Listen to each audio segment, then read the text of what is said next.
Hey guys, Alan Basinger with GDW Inc. And today we're going to do a live webinar about planning. We're going to deal with business plans. We're going to talk about why business plans are important. We're going to talk about different types of business plans and pretty much why we need them.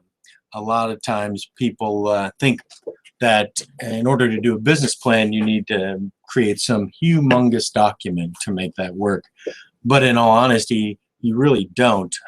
What a plan is a living document, and it helps guide you. It's like a map.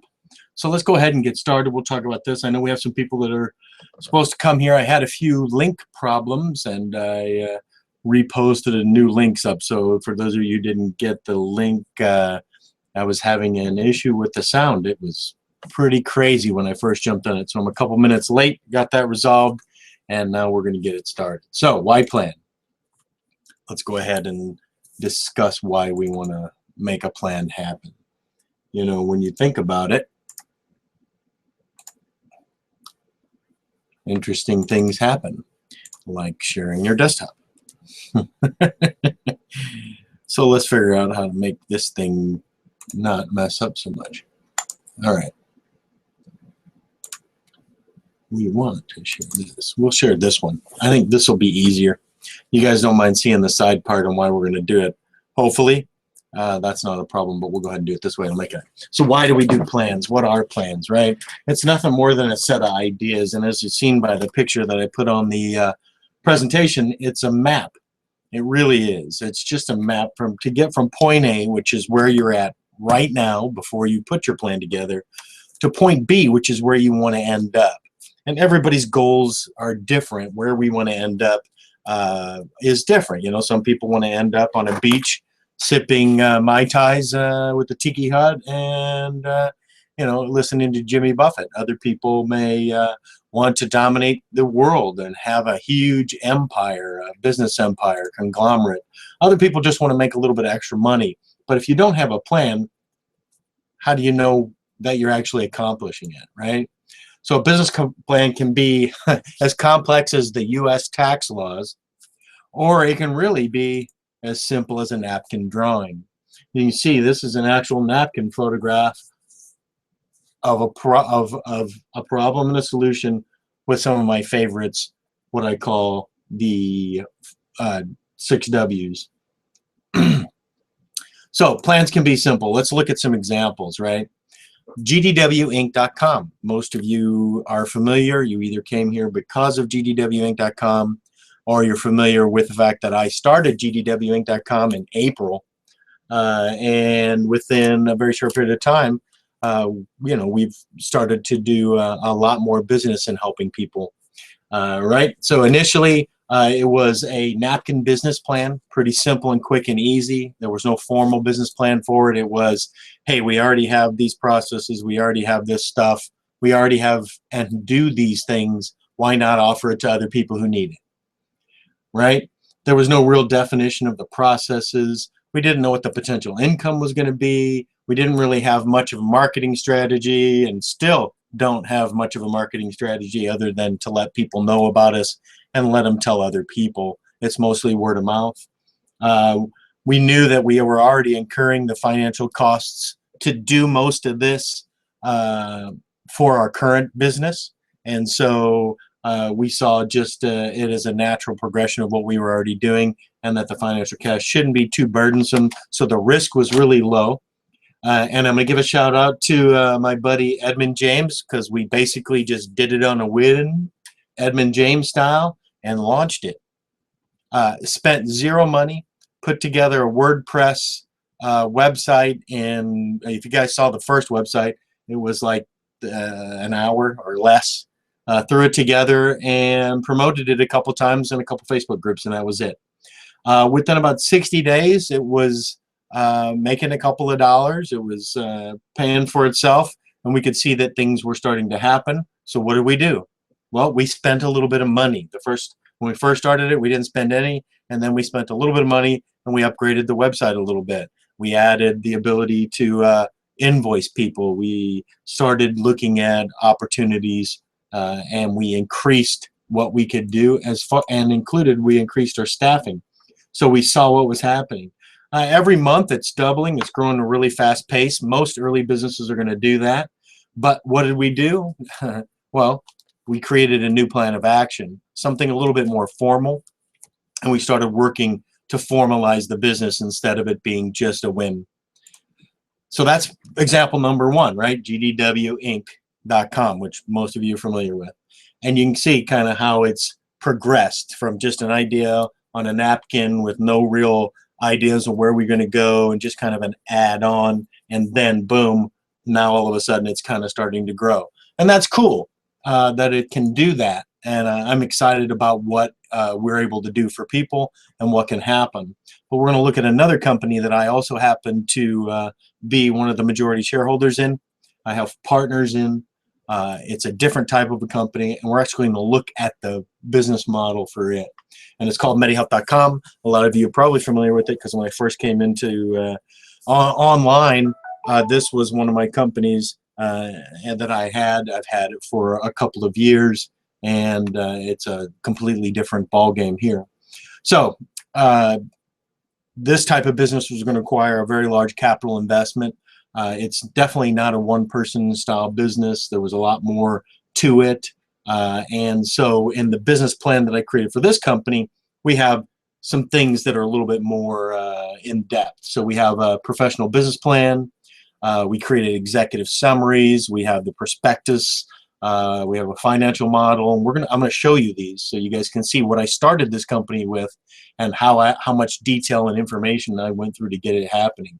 The reason I did that is because it was geared as an investment-based company. We were looking for VC, angel investments, and potentially IPOs or mergers or acquisitions.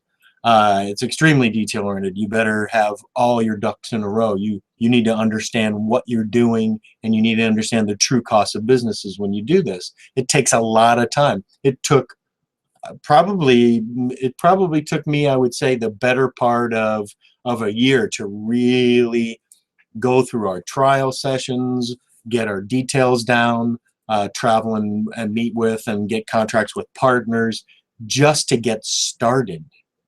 But the potential in this is about a $600 million plus company.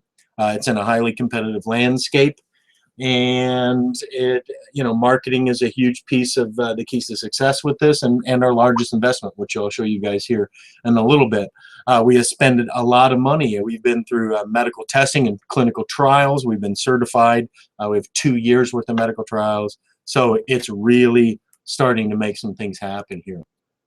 Without the time and effort of this business plan and putting these details together, there's no sane investor in their right mind who would just hand me money without me showing them that I understand business, that I understand the financial models, that I understand marketing, and that I'm in a position to be able to run this company and grow it to a specific level.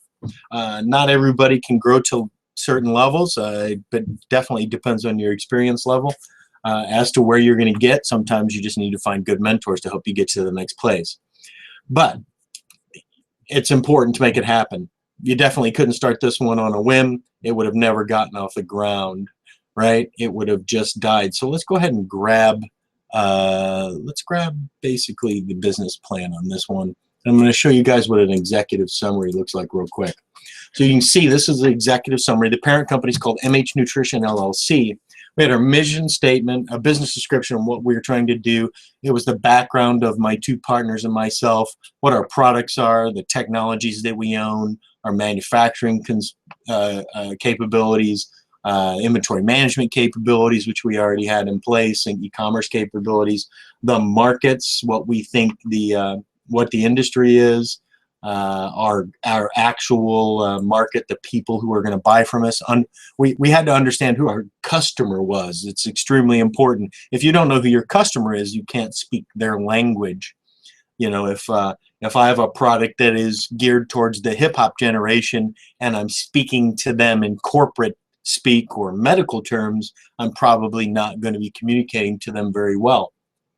So making sure that we understand who our markets are, where our distribution channels are. We had time to market based upon when we were funded, what we looked at our financial projections were over 18 months, our opportunity projections over 18 months, and how much money we were looking to as far as what we were trying to raise on a per unit basis, and our use of funds. You can see this is a real quick executive summary. It's a very small document, but it's a summary of the details in the main financial model. So the actual, or I mean, the main business plan and the financial model. So if you were to look at the business plan, it's like 50-something pages of details that kind of go over that. And then we're going to look at the financial model. So you can see that I've broken the financial model down onto the task or equipment that we needed, right? And what we project our expenses and sales to be up front. So we can see office space is fairly cheap and steady across the board. We didn't expect too much growth or the necessity for larger office spaces for the first 18 months. Our utilities were pretty flat as well. Our operational supplies were fairly flat as well, and our phone and internet costs were flat. And that's pretty much because I already have all this in place. It's currently being used for my current company, and I didn't need to spend any additional funds up front to be able to have it. So for about $5,000 a month, this basic component of the business is already taken care of. Executive salaries would start out light, and then as you can see, they grow over time, and over 18 months, you start to see the executive salary on a per month basis go up. And executive salaries are going to be dealt with as executives that are outlined in the business plan. So part of the business plan, which wasn't super detailed in the executive summary, showed our organizational chart, and in that organizational chart there were executives in different levels, including vice presidents. You had people in sales, you had people in marketing, you had people in many different areas, nutrition, our operations, things of that type. We have commercial development, and as you can see, that number stays fairly flat. And that's television commercials, ladies and germs. That's what we were going to look at spending every month to develop the style of commercial we felt was going to be the best for us. And then we had marketing and TV commercials.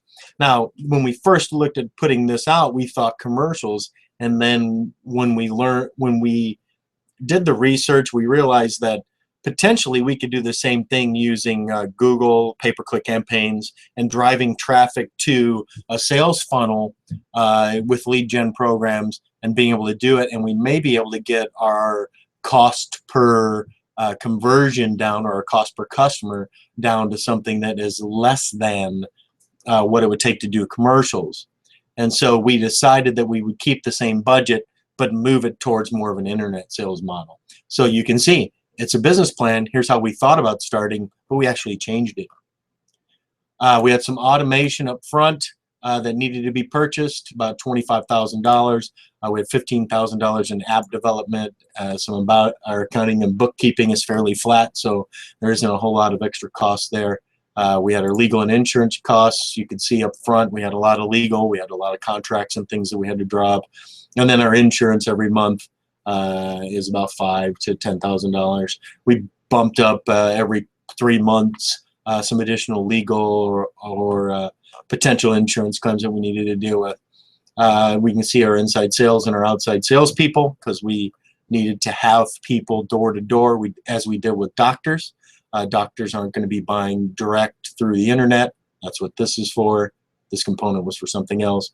But anyway, you can see our expenses was $86,000 or $87,600 at this point, month one. Then there's another $37,000 here for our total business expenses of $156,000 first month. And then what we have here is showing what our sales would look like. It's a subscription model, so you can see that the model actually brought people out to month 4, where we started seeing some major drop-off, which is pretty consistent. You can see the drop-offs and the percentages here, and what our recurring customers would be. And then this brought in the dollar figure, or the revenue figures, the total number of customers. And then we could take the number of customers and their recurring revenues and our single unit revenues that we thought of, and we came up with our total monthly revenue, We could see how much money we were burning as far as cash based upon our projected financial models. And from here, we could see that month 1, we were burning cash and we went in a negative $40,000. But by month 2, we were starting to see positive cash flow. And actually, we did see positive cash flow a little bit later than we expected, but it wasn't too much later, and it is moving in the right direction. But I can also tell you that we're not blowing our marketing budget is not as much as we projected here. We're sticking our marketing budget still down into this space. So we haven't really pushed up the marketing budget in TV as we had, and we're reworking a few things because we think we can improve on what we have. So we're seeing our numbers staying into this space right now, although we are definitely over here. So living documents, business model tells us where we want to go. Financial model tries to validate the numbers. We try to break it. You can come in here and adjust any number you want and see if it breaks the outcome on the bottom. If you're looking for investors, that's the kind of stuff you want to get. But on this sheet, it kind of also allows you to get a visual representation of what's happening, so you can see our income versus our expenses versus what our profit looks like. And you can see the months where we take some hits, where income changes, we may have dips in income, where our expenses come and things like that. So that's basically a financial model. And what you're able to see is basically that, you know, the plan can be fairly detailed, really quick, and do a lot. It can provide you a lot of information. So here we are looking at a business that doesn't have a plan. Is kind of like a ship without a rudder. And a lot of you know that I fly airplanes. And when you fly an airplane, you have to put in a flight plan. And the flight plan basically says exactly where you're going to go. And you have to go and look at details on which way you're going to travel, what your heading's going to be when you leave where you're departing, what the heading's going to be. And you want to stay on that heading, and you want to stay on the heading. You don't want to wander around. You know, you can't be texting and driving. To put it in a different way, when you're trying to get from one city to the other, you need to know where you're going to go, or you're going to get lost along the way. You don't. If you've ever driven somewhere and not really had a plan and didn't look it up or forgot your map, you can get lost pretty quick, and you can make incorrect exits, and you end up going around in circles a lot. So what a business plan does is helps you to get from point A to point B in the most expedient manner. And also, if you get lost along the way, that map helps you find your way back. So, you know, floating around like a ship without a rudder, you're going to hit the rocks, right? And in the context of an online business, especially one like we're all in, you end up chasing the next guru, or buying the next app, or subscribing to the next service, because what you're really looking for is guidance. You're looking for that direction. You're looking to be able to pull over to the side of the road to the gas station and say, hey, I'm trying to get downtown. I don't know where I'm at. How do I get there? Well, it's a costly way to do it. And by putting a good business plan together, you're going to save yourself a lot of money, effort, and time. And that's really where it's at, right? We all need a rudder to help us avoid the rocks, right? So let's think about it. Anyway, GDW Inc. is part of a larger company. It's an 8-year-old corporation. I have several companies underneath it. A lot of you people may have noticed it was originally Gadget Deals Wholesale Inc., and I just changed it to GDW. It was easier to type. It started in my living room as an idea in my head when I resigned from another company that I owned and started, and I raised $26 million for Voila IP Communications. I was the CTO. I was actually the original founder, founded the company. In 6 months, we went from $0 to $1.5 million in contracts and $500,000 in cash in the bank. We were blowing and going. I had 3 or 4 contractors, not full-time employees, and it grew and did very well. So I raised a lot of money. Charles Barkley put $6 million into that company, and we ran really well until another company called until Vonage IPO'd. Vonage IPO'd, and all investments into IP communications, or what is called voice over IP, actually went away. So I left Voila AP and resigned my CTO spot and started Gadget Deals Wholesale. And in the first year, we went to $1.5 million. We were a retail store, had 3 to 4 employees, work in the stores, a small space, only about 2,000 square feet, but it was pretty much all electronics, gadgets, hence the name. In '08, things were pretty good up into that. We just kept on growing. It was great. '09, we had that recession. A lot of the big boys failed. They even remember, some of you may remember, even Best Buy in the U.S. was kind of destined for failure at that point. Most electronic manufacturers just dropped their pants in prices, and the economy just really kind of put it in a bad spot. And so I wasn't going to ride the store all the way down into the grave. Sales had slowed down to nothing. My expenses were pretty high, and I needed to get out of it. So I went ahead and got out of the retail space, sold off the assets as much I could to make payments, and left that store. I was $250,000 in debt. My monthly payments for employees and debt service was $28,000 a month. And basically in 2010, I closed the store and started just selling off the assets online, and was just barely making it, was basically thinking about bankruptcy. In 2011, I borrowed $8,000 from a friend to go 100% online and sell weight loss products. We nailed $850,000 in the first 10 months of that business, and I had 0 employees. I basically lived there, and I worked 10-hour plus days every day except Sunday, and even some of those.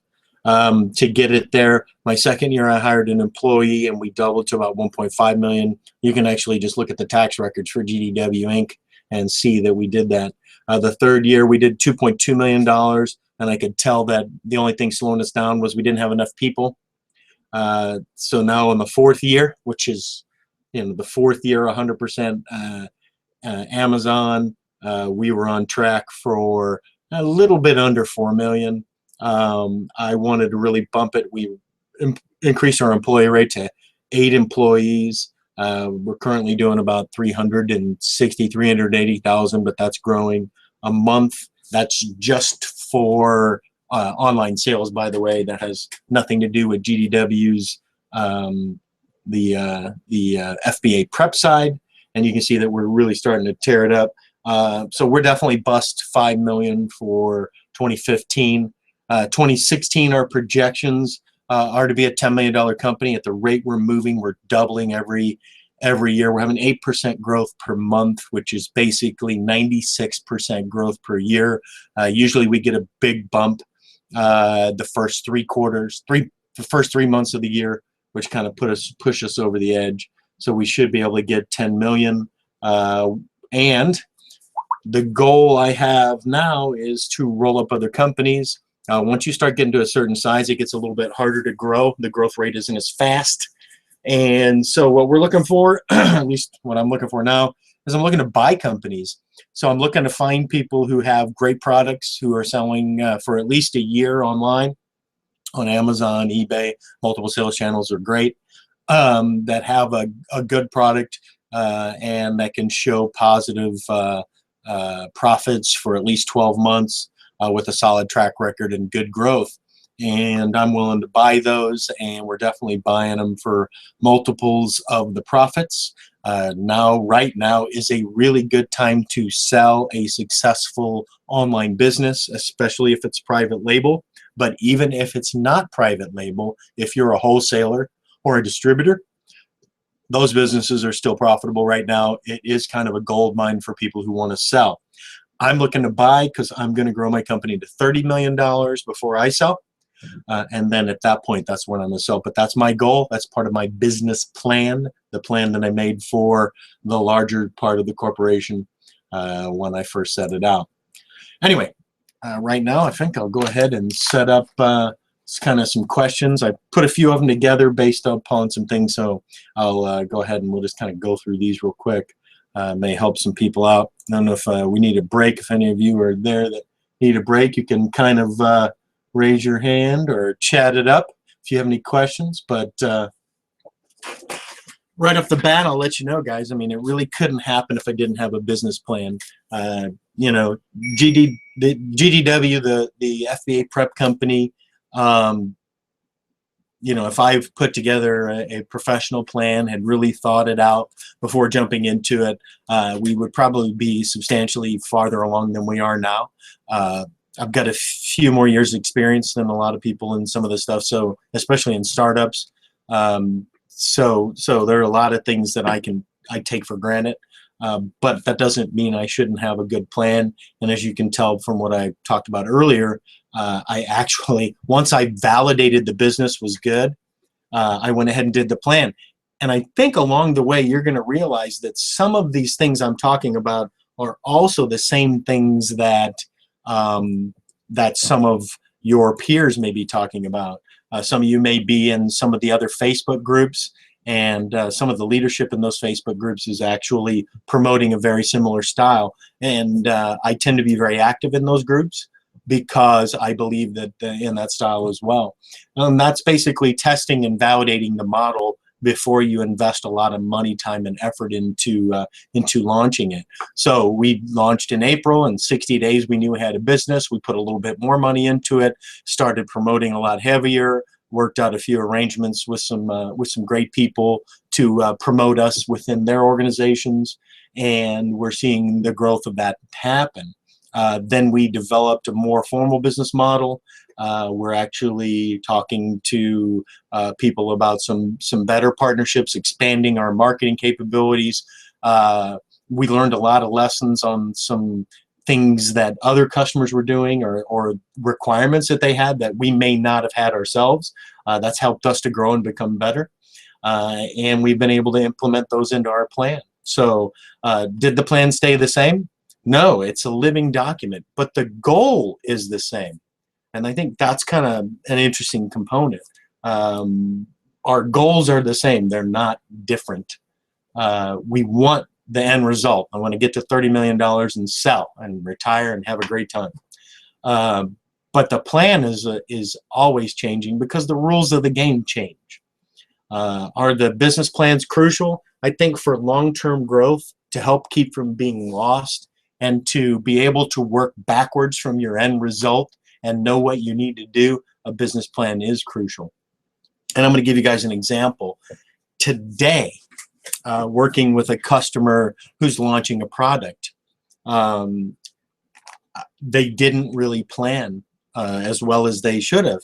And one of the challenges that they had was they didn't plan for the cost of shipping, the cost of duty, and the cost of getting their product into Amazon. So if you would have planned, if you would have taken just an hour or two and really looked at that just one product, a plan for that one product, and said, I want to do this product, what's it really going to cost me? What are the variables, and what are the fixed costs versus the variable costs, and what is a good solid estimate of what that cost is going to be? You probably could make a determination on whether or not you have the funds to do that, or whether or not you needed to maybe start a little bit smaller, or where you needed to go. And I'm saying this because I've seen it multiple times where people have jumped in, they've gotten excited, they've moved ahead really fast without any thought, without a plan, and they end up in a position where they're behind the eight ball. When you start a business, cash is king. Cash in your bank account is king. If you run out of cash, you're dead. You will die. Your business will go under. You can't sustain growth. You can't support growth. You can't do customer service. You can't buy new products. You can't do anything without cash. So, you know, revenue or cash flow is king. And if you're just starting, you have no cash flow. So you want to be you want to manage your cash. You want to make sure that you know where you're spending it, and you need to have that plan. The plan doesn't guarantee success, but more businesses are successful that have a plan that aren't. And there are lots of different plans, like we just mentioned one, a plan for launching a product. It's really just a micro or macro, I don't know if that's the right word, business plan, because you're launching a product, and the product itself is almost its own business. And I'm going to bring up a plan. Hopefully you guys can see that. I think, maybe not. Nope, still sharing that. So I'm going to stop for a second, and I'm going to take a drink of this soda pop, and you're going to see me. Hey, everybody. Right now is probably a good time. If you guys have some questions, you can go ahead and pop them up. But I'm going to bring up a fancy business plan that I want you guys to see, because I think you're going to be surprised as to what it is. So if you got any questions, go ahead and just type them in the chat area, and we'll go ahead and do that one. But I'm talking fast. Nope, no questions. Well, then I'm going to go ahead and move forwards, because I have some questions that you guys may like as well. All right, so hopefully you guys can see this one. This is the preliminary Macintosh business plan from 1981 for some company called Apple that was developing a PC, a computer called the Macintosh. And as you can see, I'm gonna zoom down real quick, and then I'll go back up. It's 29 pages long. And check this out. It's small. There's really not a lot there. So there's page 2. Here they go. Now check it out. Here's their product hardware comparison. They were comparing their Apple II, their Apple III, the Mac, and something called the Lisa. And you can see when they introduced them. So we're in this time frame when they did this plan. You can see what it used to have. Can you imagine a computer? This thing had 32K kilobytes, guys, of memory. We talking gigs now. That's so funny. And look at the resolution of the display. Sorry, I'm a tech head, so when I look at this kind of stuff, it's funny. I enjoy it. Here's your screen size comparison, the Apple II, the Mac, the Apple III, and the Lisa compatibility. So they were just comparing their other products, comparing their retail systems. But this is a business plan. The advantage of our product line. This is actually in their museum. And it's basically in the museum. It's where I got it. You can see it's marked confidential. They did this internally, where they position themselves. Look, the most successful personal computer in the world. 1980s. I remember these. So you can see right here, I mean, this was an internal business plan. They're looking at it internally to see where does it fit, where's the market segment, who's going to take it. They're trying to understand their customer. Who's our customer? What's the cost going to be? Is it going to make anything happen? What type of software is it going to run? So these are things that really make things happen. This is them understanding what they're going to do with it, right? But you can see it's just a pretty interesting done. And in the Computer History Museum, the last pages are basically that, and it shows our organizational staff. Steve Jobs up top, and here's the rest of them, Bud and Jeff, all the big guys. Some of their software testing capabilities. Oh look, some financial models, the retail prices of their product at the time, and what their profits were at the time. Check that out. Operating profit, 40% cost. Nice. So you can see, I think Apple's margins are a little bit different today. And here's their budget and what they expect in forecasting their operating expenses and what their actual operating expenses are. So you can see it's pretty cool. They even had an issue statement. We call this tombstone, but that's interesting. They had a statement on that one. And for those of you from the 80s who remember that they will serve no wine before it's time, apparently they don't announce any Apple before it's time back then. So kind of a play to that. So that just kind of goes to show you even famous companies have it. And the Computer History Museum actually has a couple other documents related to this that are really, really cool. Oh, check this out. I didn't even notice it yet, but this is a no Xerox. And I don't think they're talking about making a copy. At the time, Xerox was making PCs. Maybe it's both. I don't know. Could be. Anyway, that's kind of it, gang. That's the cool part. I'm going to go ahead and go to these final notes real quick. I'm going to share those to you guys. Oops, lost where my thing is here. I'll share that. We'll make some notes. Anybody got any questions? You guys are going to make it easy. I didn't want this one to be super long. So hopefully we can knock it out real quick. Anyway, basically, a business plan is a well-defined document. You're going to use that document to help you make incremental steps to success. I call those milestones. And generally, you're going to say, I got to get from point A to point B, and here's the steps to get there. Again, referring back to some good Facebook training groups, some groups that I'm involved with that do training in how to sell on Amazon. They really do a good job of doing this incremental step to success model, and they promote it very well, but it happens so fast I think some of you guys might miss it. So really looking at it, taking those baby steps. You know, when I launched GDW, what did I do? You know, I didn't do much. I spent an hour, threw up a quick WordPress site. It was ugly. Used the template that was already there. Didn't spend any money, and went and launched it to see if people were interested. People were interested. We got some business. We started making a little bit of money, and we proved the model. That's our incremental step number one. Prove the model. Second, we started defining the model. We started creating process documents to be able to handle the most common processes, and we started looking at what the market was asking for and looked at what we could provide the market.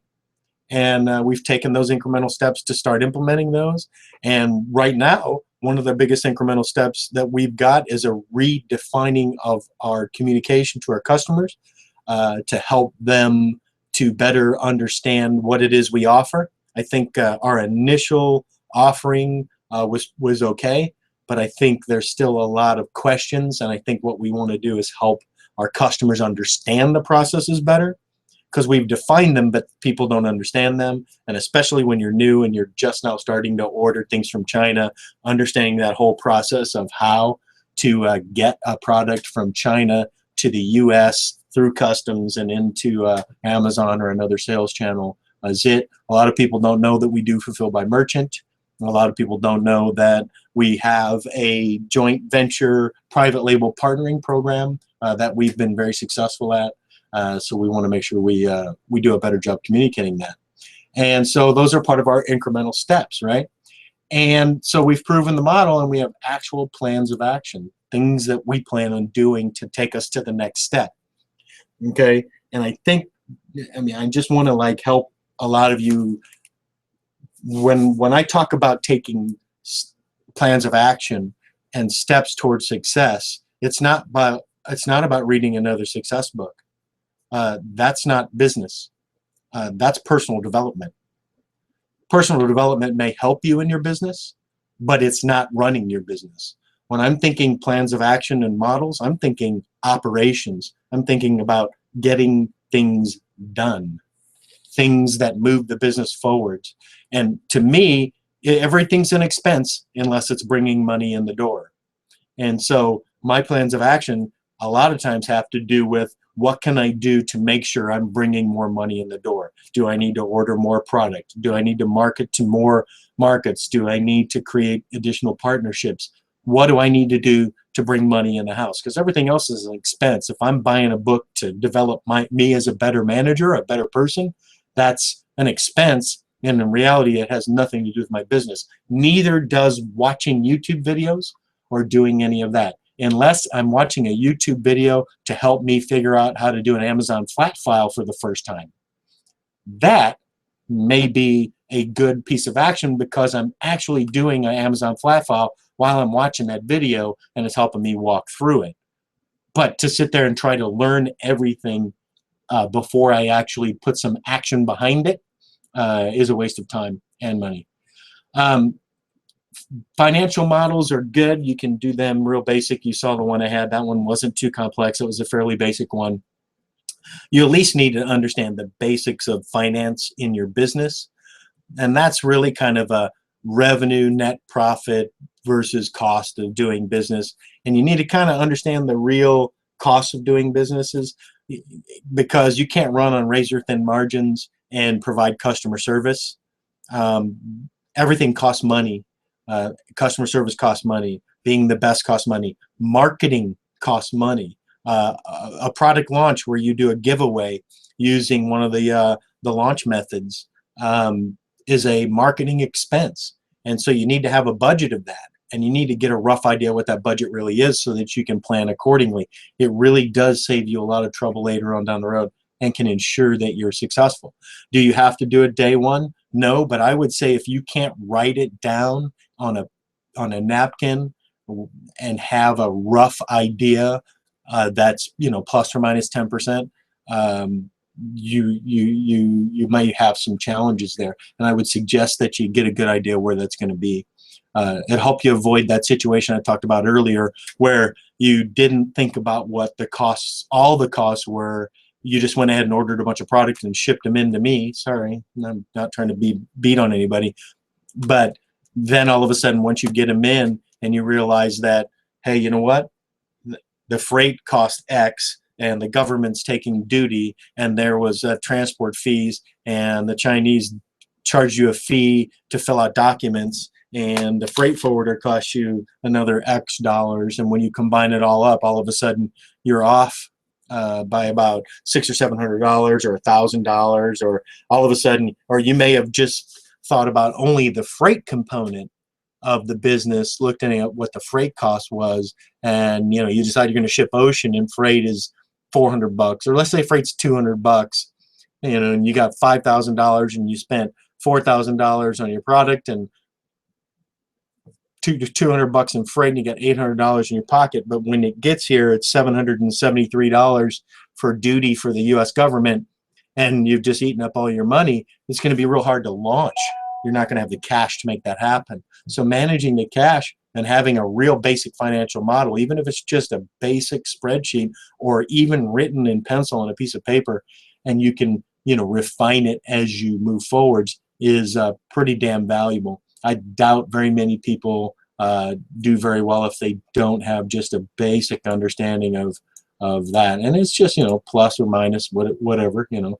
It cost me $1,000 for the product. Potential sales is 3,000. Discounted sales is 2,000. Leaves me a gross of 1,000.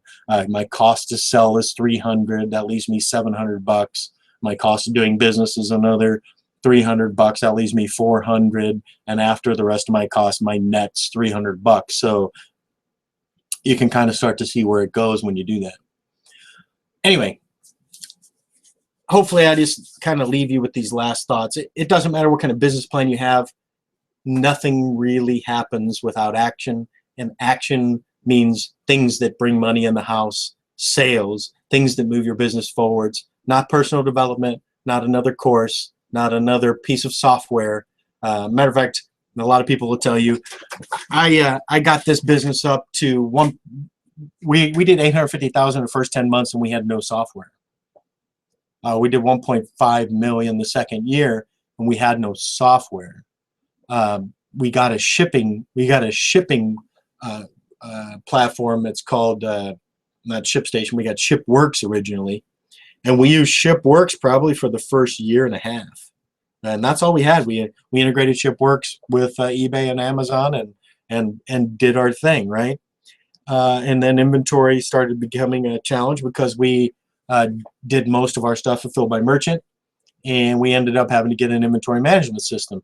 And you know, the first one I bought, it was a couple grand, called Fishbowl, and we bought it and we moved forwards with that. We outgrew it. Once we outgrew it, and we realized its weaknesses after using it for a couple of years, we moved to another online software as a service based model. And then after that, we moved to what we currently use, which is Stitch Labs. And, you know, all these things are incremental. I didn't join any Facebook groups. I haven't paid for any training to do this, but I have a few more years experience than a lot of people, so those things are in it. Until I joined the Jumpstart group with the Startup Brothers. And I only joined them because they believe, and their methodology as far as training also falls in line with mine. And that's that incremental baby steps. Don't put yourself out of business before you get started. Fail, but fail forwards model. And if you really look at the way they train, that's the way they do it. So you got to jump into action. Take step one right now. Get your product in. Build a small business plan. Write it down on a piece of paper. It can be 4 or 5 steps. It can be quick and easy bullet points. Do that. That'll make it happen. Jump into action and take a step every single day. To use an analogy in football, pound the rock. Grab the ball and run. If you get 2 to 3 yards every time you run, every day you can move your business forwards a couple of yards, you'll see that touchdowns soon come after that, and touchdown after touchdown wins the game. And when you win games, you go to the Super Bowl, and that's the end result, guys. We all want to win the Super Bowl, right? So I hope you enjoyed it. I definitely enjoyed it, and I look forward to seeing you guys on the next one. Feel free, if you have questions about GDW, go to our website, gdwinc.com. We do a lot for people, and you can always find me on Facebook and PM me or email me. Look forward to seeing you guys. If you have any questions, go ahead and ping them in at this time, but otherwise, I enjoyed the time with you, and I look forward to seeing you all soon. Have a good day.